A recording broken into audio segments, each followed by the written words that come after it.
The moon hung low over Akula village, its silver glow casting long shadows on the thatched roofs and dead paths. The air was thick with excitement as the cries of newborn twins echoed from Neka's hut. Twins were a rare blessing in Akula, and they were believed to be gifts from the gods, born with special powers to protect and guide the people. The gods have favored us this day, the village chief declared, lifting his staff toward the sky. Inside the hut, Neka lay on a woven mat, sweat streaming down her face, her arms trembling as she crowded the tiny girls. She gazed at them with a mixture of love and awe. Kachi and Kezie were identical twins, their features delicate yet striking. Their wide, unblinking eyes seemed to hold secrets beyond their years. "You will be great," she whispered. "You will bring peace to this village." For a week, the village rejoiced. The twins were celebrated with songs, dances, and offerings to the gods. But the joy was short-lived. 6 months after their birth, Neka's husband, their father, Obieze, was found dead in his room while carrying them in his hands. As the villagers debated, whispers began to spread. Some recalled the strange cries of the twins on the night their father died.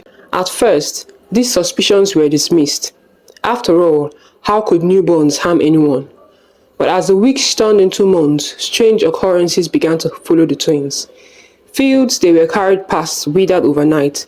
Goats bleated loudly in their presence, only to fall dead within days. Even the village priest, known for his health and strength, grew sick after blessing the girls. "They are cursed," muttered an elder one evening as villagers gathered around the central fire. Despite the growing fear, Nneka fiercely defended her daughters. "They are children," she said, her voice firm. "Blame not the innocent for what you do not understand." But the village's unease only grew as Kachi and Kezie grew older. By the time they were 15, the twins had become the subject of both fear and fascination. Kachi was bold and mischievous, her laughter sharp and mocking. Kezie, on the other hand, was quieter, her silence more unnerving than her sister's words. "Why do they look at us like that?" whispered young Ada, a girl from the neighboring compound. "Like they know something we don't," replied her brother, shivering.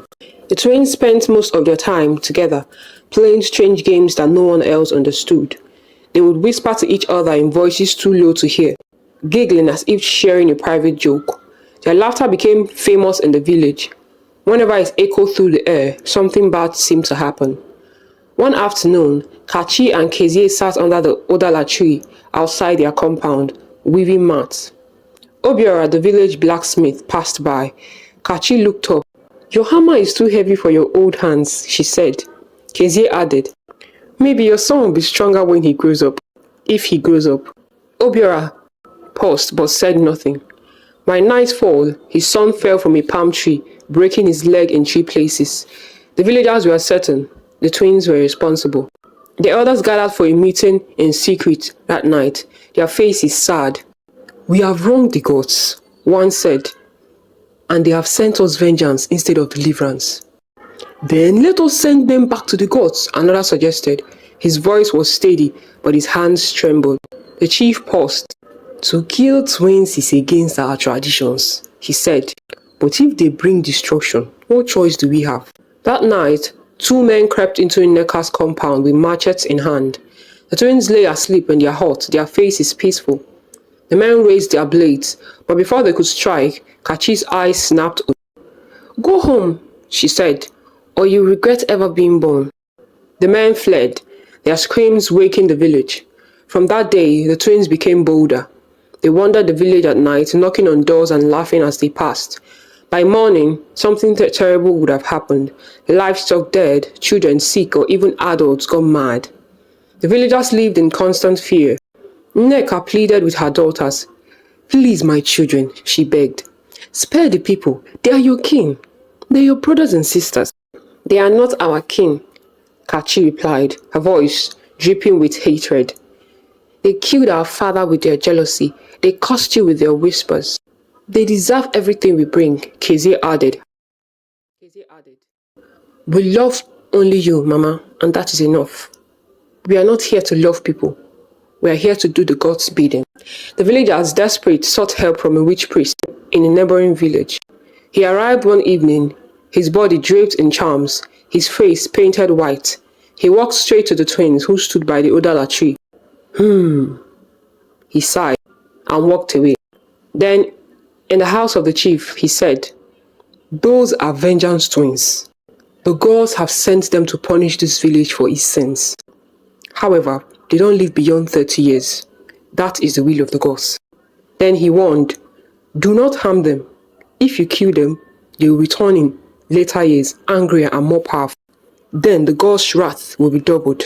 You will have to bear with them until they are done with the assignment of the gods." The warning did little to ease the villagers' fear. One fateful night, after the twins visited the woman's compound, her daughter was found dead by morning. Driven by grief and rage, the woman set the twins' hut on fire while they slept. Flames roared into the sky, consuming everything. Nneka ran out, screaming, my children! But it was too late.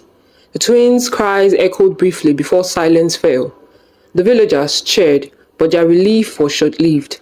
The air was thick with tension as Nneka stood in the center of the village square, her heart heavy with sorrow and fear. The witch priest's warning lingered in their minds. What if the twins returned? Nneka's eyes were red from crying, her face haggard with worry. "They are my daughters," she said, her voice barely above a whisper. "My only family left, and you took them." The chief, a tall man with a broad chest and eyes hardened by years of leadership, approached her slowly. "Nneka," he said gently, laying a reassuring hand on her shoulder. "They were something else entirely. They are not human anymore. You know that." A law was decreed. All twins born in Akolo would be killed immediately. The villagers hoped this would appease the gods. Yet, on moonlit nights, some claimed to hear the faint laughter of the twins in the distance. And Nneka knew, deep in her heart, that no matter how hard they tried to forget, the cause of the vengeance twins would always be a part of Akolo's story.